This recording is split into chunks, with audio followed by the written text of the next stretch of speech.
अच्छा बच्चों, company accounts का कंटिन्यू कर रहे हैं हम, ठीक है। कंपनी अकाउंट के फाइनेंशियल स्टेटमेंट। देखो लास्ट क्लास में जब हमने पढ़ा था, वो क्या पढ़ा था, कंपनी अकाउंट का statement of changes in equity. ठीक है, ये फॉर्मेट होता है चेंजेस इन इक्विटी का।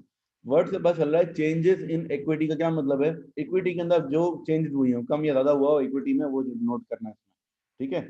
अब इक्विटी में चीजें क्या क्या आती है टोटल, कंपनी इक्विटी में 6 चीजें होती हैं। Ordinary share, preference share, share premium, revaluation reserve, general reserve और रिटेन अर्निंग। टोटल 6 चीजें हैं। ये दो चीजें जो हैं, ये पहली दो क्या है, ये शेयर कैपिटल है। ये शेयर प्रीमियम और रीवैल्यूएशन रिजर्व क्या है, कैपिटल रिजर्व है। Capital reserve. जनरल रिजर्व और रिटेन अर्निंग्स क्या है, ये रेवेन्यू रिजर्व है। ठीक है, तीनों चीजें दो दो हैं। दो शेयर कैपिटल हैं, दो कैपिटल रिजर्व हैं और दो रेवेन्यू रिजर्व हैं। ठीक है।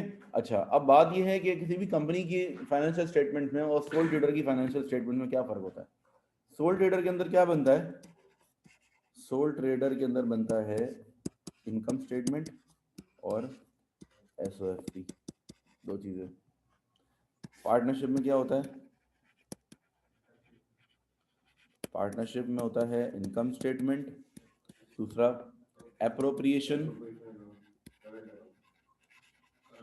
एप्रोप्रिएशन, फिर उसके बाद करंट अकाउंट। कैपिटल अकाउंट फिर भी ऑप्शनल होता है, चलो कैपिटल अकाउंट तो ऑप्शनल होता है, फिर भी कभी बनाना ही बनाओ तो भी चल जाएगा।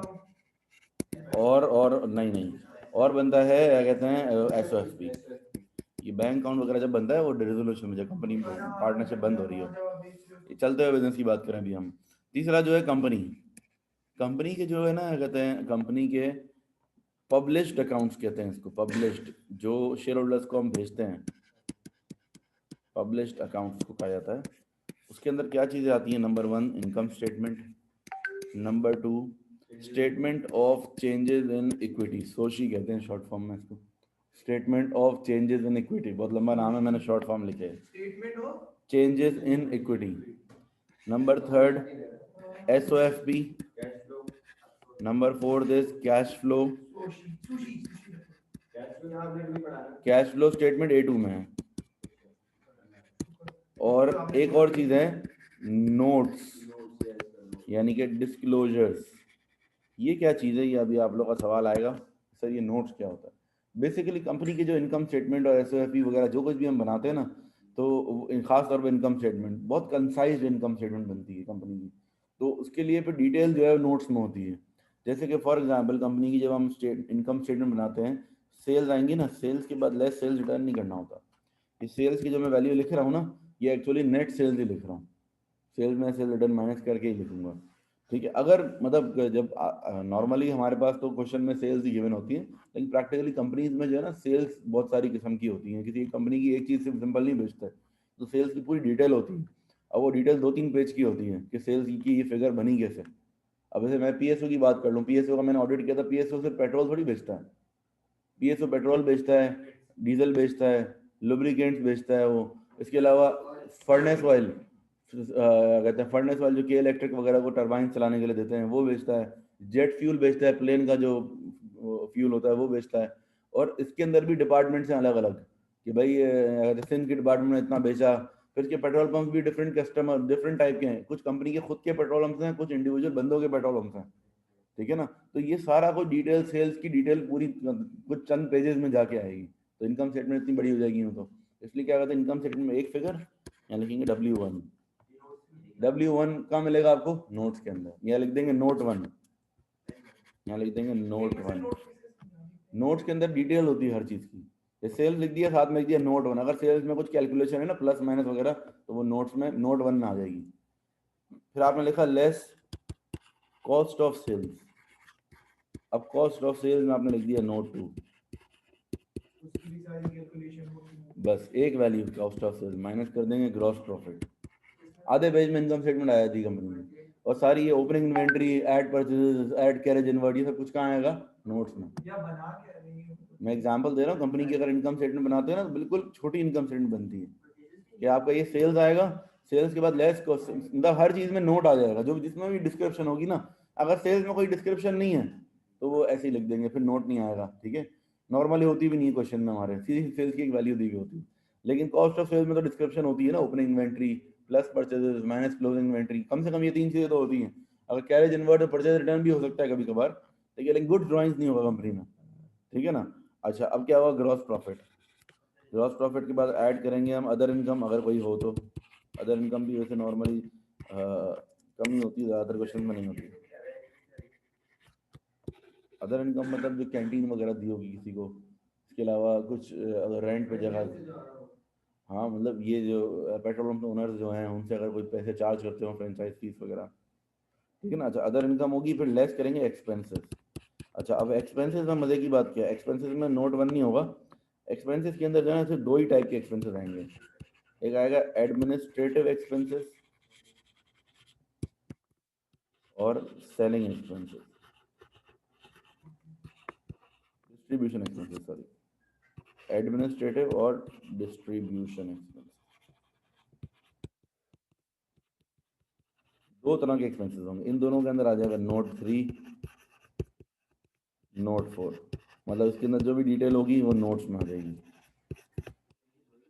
बस दो ही एक्सपेंस आएंगे, नहीं जितने भी हों उन सारे एक्सपेंसेस को इन दो ही कैटेगरीज में डालेंगे। मतलब कुछ एक्सपेंसेस को एडमिनिस्ट्रेटिव की हेडिंग में इंक्लूड कर देंगे, कुछ को डिस्ट्रीब्यूशन की। तो ये आ जाएगा आपका, क्या जाएगा, ऑपरेटिंग एक्सपेंस, ऑपरेटिंग प्रॉफिट। बता दो एक सेकेंड, ये आएगा ऑपरेटिंग प्रॉफिट, ठीक है। ऑपरेटिंग प्रॉफिट के बाद हम लेस करेंगे इंटरेस्ट, हाँ लेस करेंगे इंटरेस्ट, और फिर लेस करेंगे हम टैक्स, अगर किसी सवाल में हो तो। नॉर्मली टैक्स होता नहीं है क्वेश्चन में, ये क्या रहेगा, प्रॉफिट फॉर द ईयर। अच्छा, इसके अलावा एक और चीज़, इंटरेस्ट और टैक्स भी होगा, और लेस करेंगे प्रेफरेंस डिविडेंड। जी, प्रेफरेंस डिविडेंड कौन सा, अगर प्रेफरेंस शेयर्स रिडीमेबल हैं, रिडीमेबल प्रेफरेंस शेयर होंगे तो वो क्या कहलाते हैं, वो हमारे लिए एक तरह से लोन होता है, ठीक है। Redeemable preference shares are considered as a loan, तो उनका जो डिविडेंड होगा वो भी इनकम स्टेटमेंट में एक्सपेंसेस में से ही माइनस होगा, एक तरह से इंटरेस्ट ही होगी। कौन से प्रेफरेंस शेयर्स, रिडीमेबल। इंटरेस्ट कोई लोन लिया हमने किसी से, तो ये जो आएगा ये कहलाएगा profit for the year, profit for the year, ठीक है। ठीक है बच्चों, तो ये बेसिकली कंपनी की जो है ना इनकम स्टेटमेंट में मतलब थोड़ा चेंज है, आसान ही है। इनकम स्टेटमेंट बन जाएगी, फिर क्या बनाएंगे, statement of changes in equity, और फिर उसके बाद बैलेंस शीट। ये तीन चीज़ें बनती हैं कंपनी के अंदर, ठीक है। एग्जाम में तीनों चीज़ें एक साथ बनाने को नहीं आती, कुछ कुछ कुछ चीज़ें आती हैं, मतलब ज़रूरी नहीं कि सब कुछ एक साथ ही आ जाए। कभी कभार क्वेश्चन आता है सिर्फ चेंजेस इन इक्विटी का, जैसे मैंने पहले आपको करवाया था पिछली क्लास में, या फिर कभी कभार ऐसा सवाल आता है तो उसमें अक्सर ऐसा होता है कि बोलते हैं चेंजेस इन इक्विटी ना बनाओ, डायरेक्ट बैलेंस शीट बना सकते हैं, ठीक है ना। इतनी एडजस्टमेंट्स नहीं होती अगर, तो वो कर सकते हैं। अभी मैं आपको एग्जांपल देता हूँ, एक क्वेश्चन कराता हूँ, ठीक है। जरा आप लोग बुक निकाल लें, बुक से क्वेश्चन नंबर 1 करेंगे कंपनी फाइनेंशियल स्टेटमेंट्स का। तो ये एक कंपनी के बारे में हम पढ़ रहे हैं, ठीक है।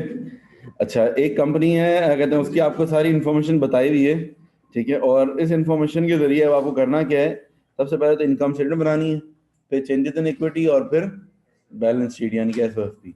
इनकम स्टेटमेंट से स्टार्ट करते हैं, बहुत छोटी सी इनकम स्टेटमेंट बनेगी, ऊपर नाम लिखेंगे भाई कंपनी का, वर्ज, ठीक है। अच्छा भाई, फिर आएगा इनकम स्टेटमेंट, कंपनी के शेयर तो लाजमी है ना,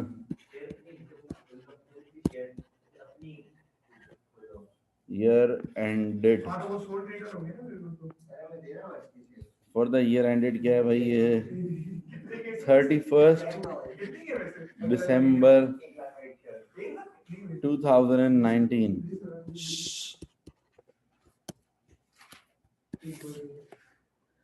अच्छा भाई,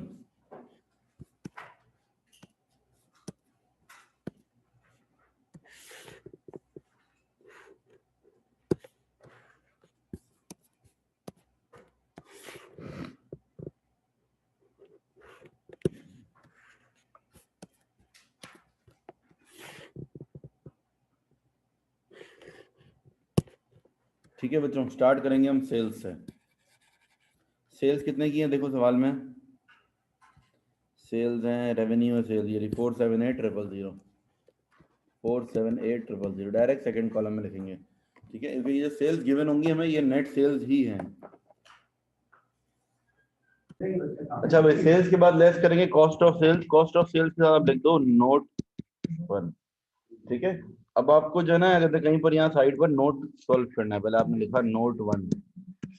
नोट 1 में लिखेंगे हम कॉस्ट ऑफ सेल्स कैसे निकालना है। Opening inventory, opening inventory add करेंगे हम परचेजेस लेस क्लोजिंग इन्वेंट्री। ठीक है भाई। अच्छा, ओपनिंग इन्वेंट्री, ओपनिंग इन्वेंट्री की वैल्यू कितनी है 25,000। फिर ऐड करेंगे परचेजेस, परचेजेस टू 25,000 लेस करेंगे क्लोजिंग इन्वेंट्री 18,000। ठीक है भाई, माइनस करो opening inventory add purchases less closing inventory, कितना बन जाएगा 25 प्लस 2 25 माइनस 18, ये आ गया 232,000। 232,000 तो माइनस करेंगे 478 में से,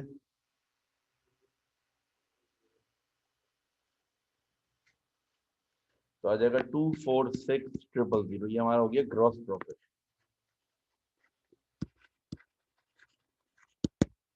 ग्रॉस प्रॉफिट के बाद हम ऐड करेंगे अदर इनकम, अगर कोई हो तो। पहले देख लेते हैं क्या कोई अदर इनकम है क्वेश्चन में। नहीं, that is not an other income. ठीक है, रीवैल्यूएशन का प्रॉफिट का भी इनकम से नहीं जाता, चेंजेस इन इक्विटी में जाता है। तो पहले एक मतलब सारी एडजस्टमेंट पढ़ लेते हैं क्या अपन। ठीक है, एडजस्टमेंट क्या है, देखो पहली एडजस्टमेंट जो है वो that is inventory, closing inventory है। ठीक है, इसको छोड़ दो, हो गया ये तो।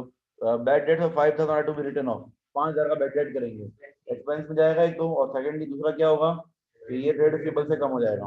अच्छा, this is to be included in administrative expenses. देखो एक्सपेंसेस का बताया होता है कि इस एक्सपेंस को कौन सी कैटेगरी में डालना है, एडमिनिस्ट्रेटिव में डालना है या फिर डिस्ट्रीब्यूशन में डालना है। Provision for doubtful debts to be maintained at 8% of trade receivables, adjustment to be made in administrative expenses. Provision for doubtful debts कितना है 8% ऑफ ट्रेड रिसीवेबल्स है। अच्छा, अब जो है कहते हैं एडजस्टमेंट किसमें करनी है, एडमिनिस्ट्रेटिव में इसकी भी। मतलब प्रोविजन फॉर डाउटफुल डेट अगर कम भी हो रहा हो ना, डिक्रीज भी हो रहा हो, तब भी अदर इनकम में नहीं आएगा, कहाँ आएगा एडमिनिस्ट्रेटिव में ही जाएगा। वो डिक्रीज हो रहा होगा तो क्या होगा, माइनस में लिखेगा। ठीक है ना, एडमिनिस्ट्रेटिव एक्सपेंसेस को कम कर देगा वो। ठीक है, अच्छा दूसरा फिर नेक्स्ट है डेप्रीसिएशन। डेप्रीसिएशन के बारे में बताया मोटर व्हीकल्स का 8% है, इक्विपमेंट का 3% है, लेकिन ये नहीं बताया किस में डालना है इसको। ठीक है, ये मिस हो गया, इसको लिख लो, ये किस में इंक्लूड करना है, डिस्ट्रीब्यूशन में इंक्लूड करना है। डेप्रीसिएशन वैसे भी डिस्ट्रीब्यूशन में ही होता है, लेकिन क्वेश्चन में बताया हुआ था। इस क्वेश्चन में बाय मिस्टेक मैंने लिखा नहीं है, मैंने खुद ही बनाया, ऑब्वियसली क्वेश्चन देख मिस्टेक हो गई। मैं कह रहा हूँ ना आपको, ये क्वेश्चन मैंने ही बनाया। ठीक है ना, मैं लिखना भूल गया। मैं कह रहा हूँ इसमें क्वेश्चन में लिखा हुआ आएगा आपको किसको डिस्ट्रीब्यूशन में डालना है, एडमिनिस्ट्रेटिव में। इस क्वेश्चन में मैं लिखना भूल गया, तो मैं बता रहा हूँ ऐड कर लो क्वेश्चन में, डिस्ट्रीब्यूशन में इंक्लूड करना। ठीक है, मैं नेक्स्ट टाइम जो प्रिंटिंग की वजह से सही कर लूंगा। क्वेश्चन में आपको हमेशा बताया हुआ होगा। अच्छा भाई, 20,000 are transfer to general reserve, सही है, चेंजेस इन इक्विटी के लिए। 0.40 को फाइनल डिविडेंड है, ये भी चेंजेस इन इक्विटी के लिए। Land is to be revalued, ये भी चेंजेस इन इक्विटी में जाएगा। और preference dividend paid changes in equity में जाएगा। ये सारी एडजस्टमेंट किसकी है, चेंजेस इन इक्विटी की। बाकी इनकम स्टेटमेंट की बहुत सिंपल सी दो एडजस्टमेंट हैं बस। ठीक है, अच्छा भाई अब क्या करेंगे हम, लेस करेंगे एक्सपेंसेस। एक्सपेंसेस, एक्सपेंसेस जो है हमारे पास कौन कौन से हैं, एक तो एडमिनिस्ट्रेटिव है,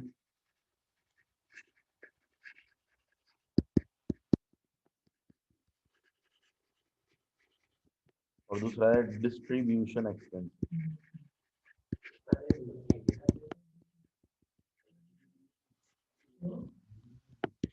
हाँ भाई,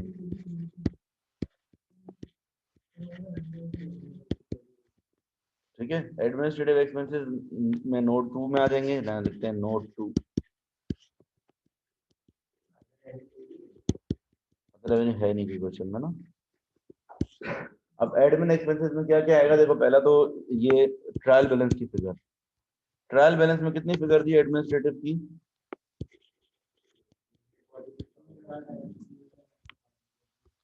ट्रायल बैलेंस में कितनी फिगर दी, 46,000 की एडमिनिस्ट्रेटिव एक्सपेंसेस, 46,000। फिर उसके बाद ऐड और एडजस्टमेंट देखते हैं इसमें क्या क्या है। अगर प्रीपेड और एक्रूड होगा कुछ तो वो भी यहाँ एडजस्ट होगा, ठीक है ना। जैसे प्रीपेड माइनस होता है, एक्रूड प्लस होता है, इस क्वेश्चन में है नहीं। क्या एडजस्टमेंट्स हैं इसके अलावा? बैड डेट्स हैं, बैड डेट्स को भी इंक्लूड कर लेंगे एडमिनिस्ट्रेटिव में। अच्छा, फिर provision for doubtful dates, provision for doubtful dates, provision for doubtful dates की जरा वर्किंग अगर हम करें तो कितना है? ट्रेड रिसीवेबल का 8 कितना परसेंट बताया इन्होंने? 8% ना। अब ट्रेड रिसीवेबल्स की ओरिजिनल वैल्यू कितनी है? 40,000 है। इसमें से 5,000 तो बैड डेट माइनस हो गया। 40,000 की ट्रेड रिसीवेबल की वैल्यू थी, लेकिन 5,000 बैड डेट माइनस हो गया, 35,000 बचा। अब 35,000 के ऊपर 8% लगाएंगे, जो वैल्यू आएगी उसमें से प्रीवियस पुराना जो प्रोविजन है वो माइनस भी करेंगे। 35,000 का 8% जो आ रहा है, 35,000 का 8% 2800 आ गया ये, ठीक है। ये आ गया 2800। इसमें से हम पुराना प्रीवियस प्रोविजन कितना है हमारा, देखो जरा क्वेश्चन में। Provision for doubtful debt question में गिवन है कितना? 2,000। 2,000 माइनस भी कर देंगे, 800 का आ जाएगा। प्रोविजन इंक्रीज हो रहा है ना, ठीक है। एक्सपेंसेस में आ जाएगा, ऐड हो जाएगा नीचे। हाँ, प्रीवियस प्रोविजन है, ठीक है ना। सिंपल बात है कि हमने क्या किया, प्रोविजन फॉर डाउटफुल डेट निकाला और जो भी वैल्यू आई उसमें से पुराना वाला प्रोविजन माइनस कर दिया और बैलेंस ब्रॉट डाउन, ठीक है। इसके अलावा और कोई चीज है एडमिनिस्ट्रेटिव में? एडमिनिस्ट्रेटिव की 2 एडजस्टमेंट हो गई, बैड डेट भी हो गई, प्रोविजन भी हो गया, बस। बस एडमिनिस्ट्रेटिव को टोटल कर देंगे। 46 और 5 कितना हो गया? 51,800 टोटल हो गया, 51,800। अब आएंगे हम नोट 3 पर। नोट किसी अलग पेज पे आप बना लो, ठीक है। अच्छा भाई, नोट 3 में क्या होगा? Distribution expenses,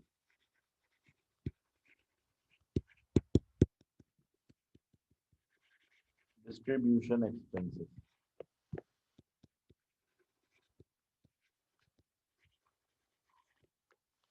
distribution expenses.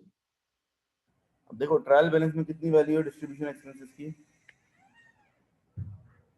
28,000। अच्छा भाई, ट्रायल बैलेंस में डिस्ट्रीब्यूशन एक्सपेंसेस।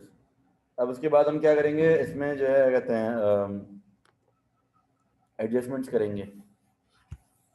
एडजस्टमेंट्स क्या है डिस्ट्रीब्यूशन में? एक ही एडजस्टमेंट है, डेप्रिसिएशन की। डेप्रिसिएशन दो चीज़ों की है, एक मोटर व्हीकल की डेप्रिसिएशन है और एक जो है इक्विपमेंट की डेप्रिसिएशन है, ठीक है। ठीक है, मोटर व्हीकल की डेप्रिसिएशन है, इक्विपमेंट की डेप्रिसिएशन है।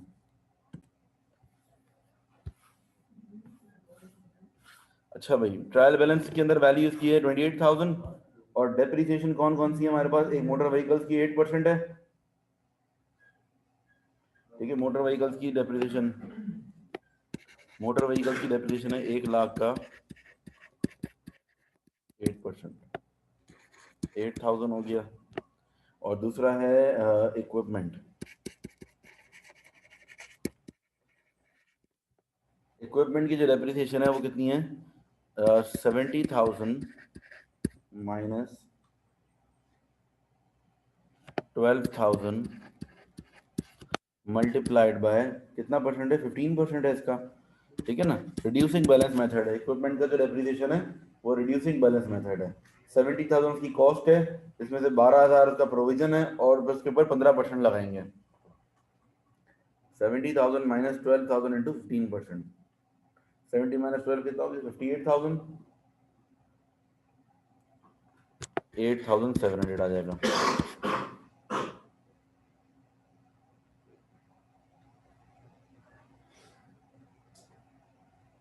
तो ये हो गया टोटल 44,700, ठीक है। ये आपका हो गया डिस्ट्रीब्यूशन एक्सपेंस 44,700। इनको ऐड कर देंगे तो ये जाएगा 96,500। माइनस करेंगे तो आ जाएगा आपका ऑपरेटिंग प्रॉफिट, ऑपरेटिंग प्रॉफिट, ठीक है। 246,000 माइनस 149,500, ये आ गया हमारा ऑपरेटिंग प्रॉफिट। अच्छा, ऑपरेटिंग प्रॉफिट के बाद क्या होता है? लेस होता है इंटरेस्ट टैक्स। अब इंटरेस्ट और टैक्स दोनों ही नहीं हुआ। टैक्स तो खैर बहुत ही कम क्वेश्चन है, इसमें ज्यादातर नहीं आता टैक्स, लेकिन इंटरेस्ट भी अगर हम देखें तो इस क्वेश्चन में इंटरेस्ट भी नहीं है, क्योंकि डिबेंचर ही नहीं है। इंटरेस्ट किसके ऊपर होता है? डिबेंचर पे होता है, लोन पे होता है, वो दोनों चीजें यहाँ पर नहीं है। अच्छा, प्रेफरेंस शेयर्स भी जो है वो भी नॉन रिडीमेबल है, तो रिडीमेबल होते तो उस पर भी इंटरेस्ट होता। ठीक है, तो बस ये प्रॉफिट फॉर द ईयर है, और यही ये ऑपरेटिंग प्रॉफिट है, और यही प्रॉफिट फॉर द ईयर हो जाएगा।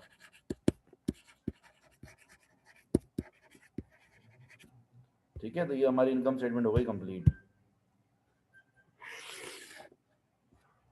देखो काफी छोटी इनकम स्टेटमेंट बनी ना। कंपनी की नॉर्मली ऐसी ही बनती है, बड़ी बड़ी कंपनीज की इनकम स्टेटमेंट इतनी छोटी ही बनती है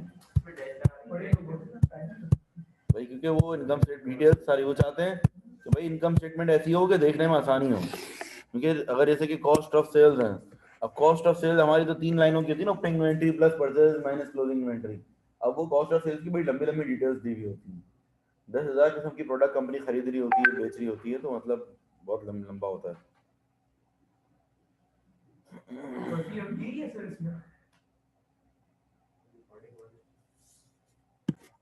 ठीक है, अब पार्ट बी करेंगे, statement of changes in equity. ऊपर कंपनी का नाम लिखेंगे,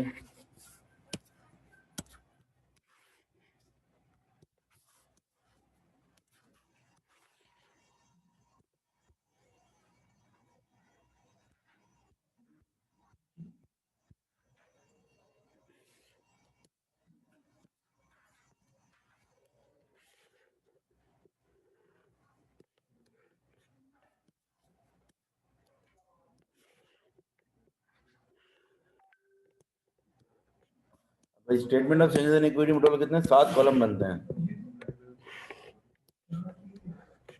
ठीक है, statement of changes in equity में टोटल 7 बनते हैं।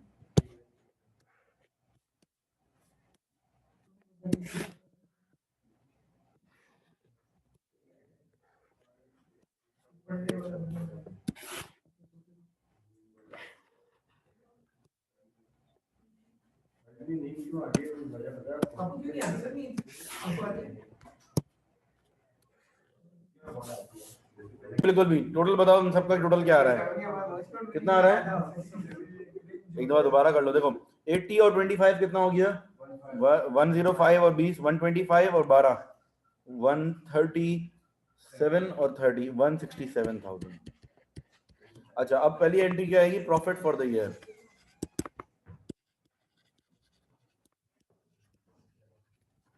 ये पहली ट्रांसफर टू जनरल रिजर्व 20,000 हो जाएगा। अच्छा, transfer to general reserve retain profit से माइनस होगा और जनरल रिजर्व में प्लस हो जाएगा।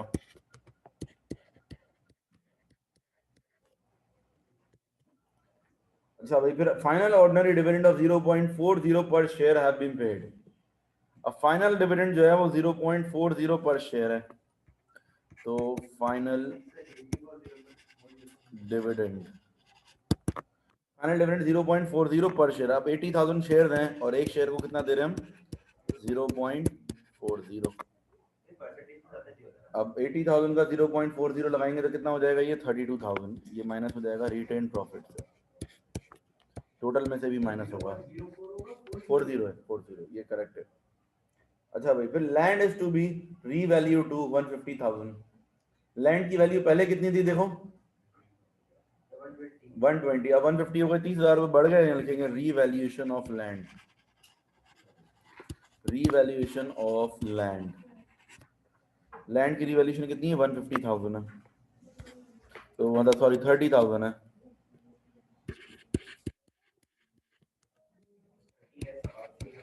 ये 120 से 150 कितनी बढ़ गई? लैंड 30,000 बढ़ी ना वैल्यू। फिर all the preference dividend has been paid, तो लिखेंगे preference dividend paid, preference dividend paid. Preference dividend pay कर दिया अगर हमने। प्रेफरेंस डिविडेंड कैसे निकालेंगे? देखो प्रेफरेंस शेयर हमारे पास कितने के हैं? 25,000 के, और एक शेयर और जो शेयर है उसका डिविडेंड है वो 12% है।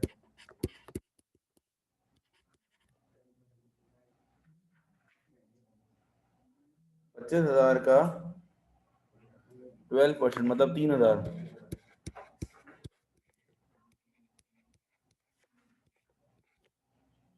ठीक है। अच्छा, इंटरिम डिविडेंड नहीं है ना क्वेश्चन में, जरा देखो लिखा हुआ है सिर्फ फाइनल डिविडेंड के बारे में। कभी कभार इंटरिम और फाइनल दोनों आते हैं, दोनों लिखने होते हैं फिर। ठीक है, बस अब इसको हम टोटल कर लेंगे। ना राइट इशू ना बोनस। देखो नॉर्मली जो है ना कंपनी का ये फुल क्वेश्चन जब आता है ना, जिसमें राइट इशू बोनस इशू वगैरह नहीं होते, जो सिर्फ चेंजेस इन इक्विटी का सवाल आता है ना, उसमें मेरी सारी चीजें होती हैं।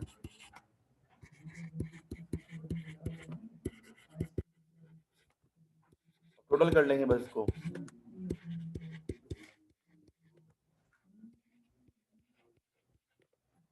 रिटेन प्रॉफिट का जरा टोटल बता दो मुझे। बता रहा 1,24500 और चौथा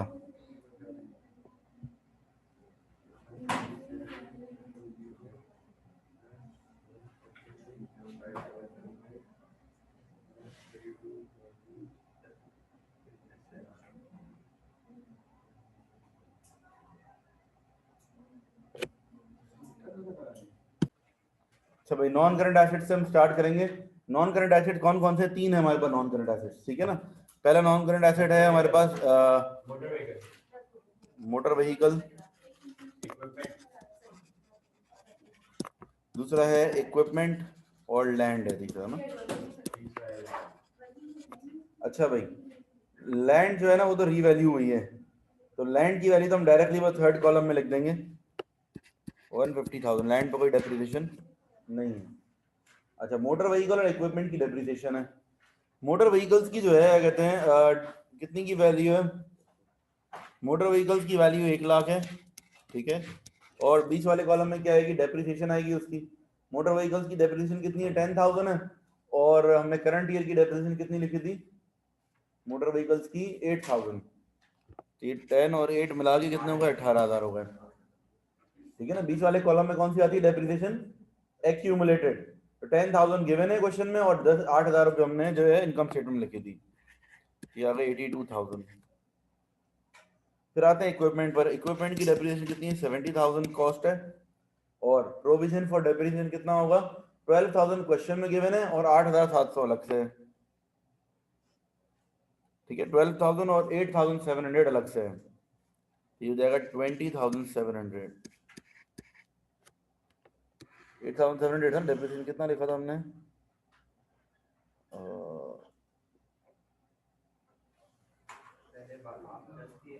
हाँ सही है।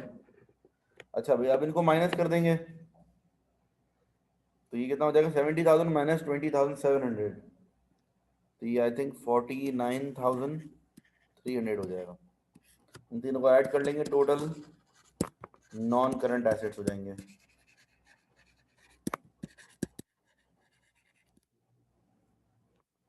जाएंगे हम करंट एसेट्स पर।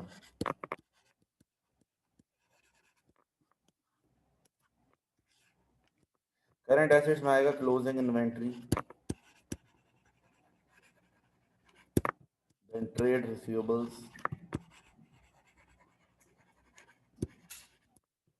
Less provision for doubtful debts. उसके बाद क्लोजिंग इन्वेंट्री कितनी है हमारी? 18,000 है। ट्रेड रिसीवेबल 35,000 है। उसके बाद less provision for doubtful dates. Provision for doubtful dates जो है that is 8% of trade receivables. कितना है? 35,000 का 8% हमने निकाला था, कितना आया था प्रोविजन?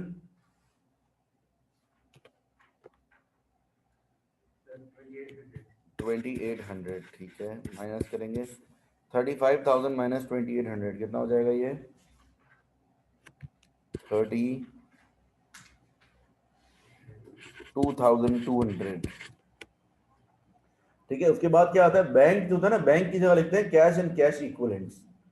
बैंक की जगह लिखते हैं cash and cash equivalent. Cash and cash equivalent का मतलब क्या है? इसमें कैश भी आ गया, बैंक भी आ गया, और इसके अलावा जो है कहते हैं कोई भी ऐसी चीज, फॉरेन करेंसी हो गई, प्राइस बॉन्ड हो गए, कोई गोल्ड हो गया, ये सब चीजें क्या है? कैश के इक्विवेलेंट ही हैं।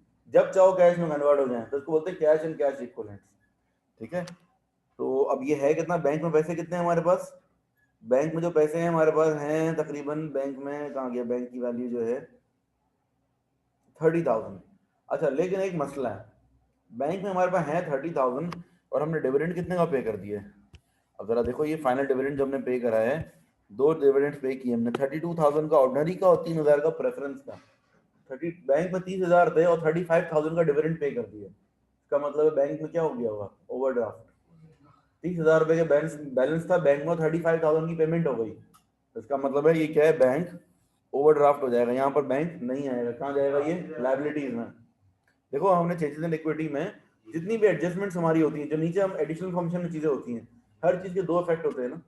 ठीक है, डिविडेंड के दो इफेक्ट क्या होंगे, एक तो हमने चेंजेस इन इक्विटी में लिख दिया, दूसरा इफेक्ट क्या होगा, बैंक अकाउंट में से माइनस भी तो करना है जो पेमेंट करी है उसको। तो अब 32,000 का हमने डिविडेंड ऑर्डिनरी का पे किया, चेंजेस इन इक्विटी में लिखा था, और 3,000 का प्रेफरेंस का। तो ये कहाँ जाएंगे, बैंक में से माइनस होंगे। बैंक में है 30,000 रुपए और पेमेंट 35 की हो गई, इसका मतलब 5,000 रुपए क्या हो गया, ओवरड्राफ्ट। तो ये बैलेंस शीट में जाएगा। एक एडजस्टमेंट हुई ना, एडजस्टमेंट में जितनी भी चीजें होती हैं उसके दो इफेक्ट आते हैं ना। ठीक है। अच्छा, और इसके अलावा जो है करंट एसेट में क्या आता है, closing inventory, trade receivables, bank cash, other receivable. कोई अदर रिसीवेबल भी नहीं है, कोई प्रीपेड या एक्रूड वगैरह तो है नहीं, प्रीपेड तो नहीं है कोई, बस इन दोनों को प्लस कर लेंगे। 32 और 18 कितना हो गया, 50,200 हो जाएंगे टोटल करंट एसेट्स। और फिर उसके बाद टोटल एसेट्स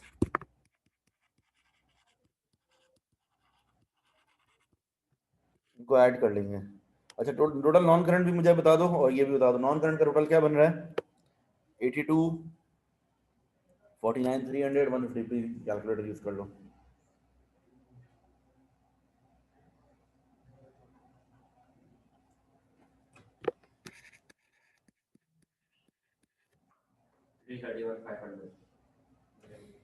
331,500 ये टोटल एसेट्स हो गए हमारे।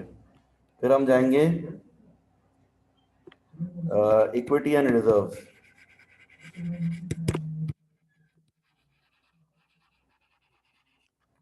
Equity and reserve, equity and reserve में क्या क्या आएगा, देखो एक तो आएगा ऑर्डिनरी शेयर,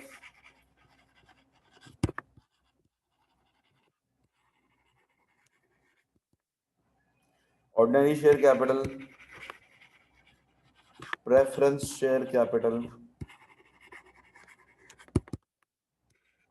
शेयर प्रीमियम, उसके बाद रीवैल्यूएशन रिजर्व,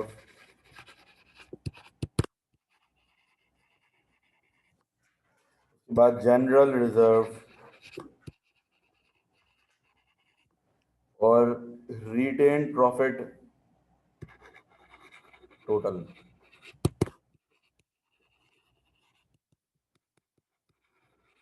ठीक है, ऑर्डिनरी शेयर कैपिटल कितने के थे, 80,000 का। Then preference share capital, preference share capital जो है दैट इज फॉर कितने, इसकी वैल्यू कितनी थी प्रेफरेंस की, क्वेश्चन में से देख लेते हैं। प्रेफरेंस शेयर कैपिटल की वैल्यू है 25,000 I think, 25,000।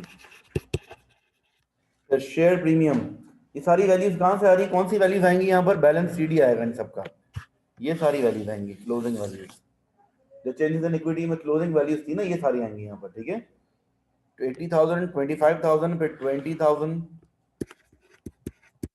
Then revaluation reserve का कितना है 30,000, जनरल रिजर्व में आएगा 32,000, और फिर आएगा रिटेन प्रॉफिट। रिटेन प्रॉफिट कितना है, रिटेन प्रॉफिट जो है, जो कितना है 124,500, सबको ऐड कर लेंगे, टोटल आ जाएगा equity and reserve.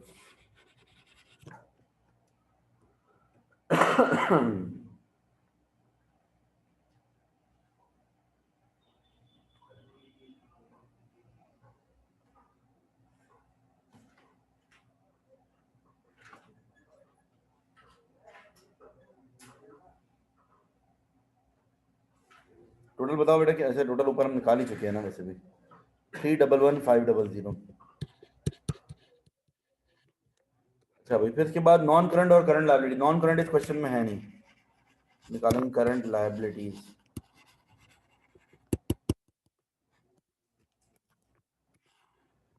Current liabilities, current liabilities के अंदर आएगा ट्रेड पेबल्स और बैंक ओवरड्राफ्ट।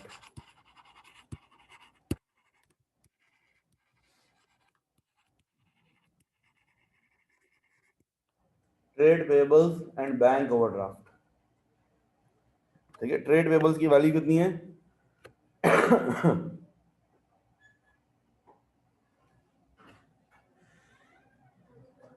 ठीक है, ट्रेड पेबल्स की जो वैल्यू है दैट इज क्वेश्चन में गिवन है 15,000।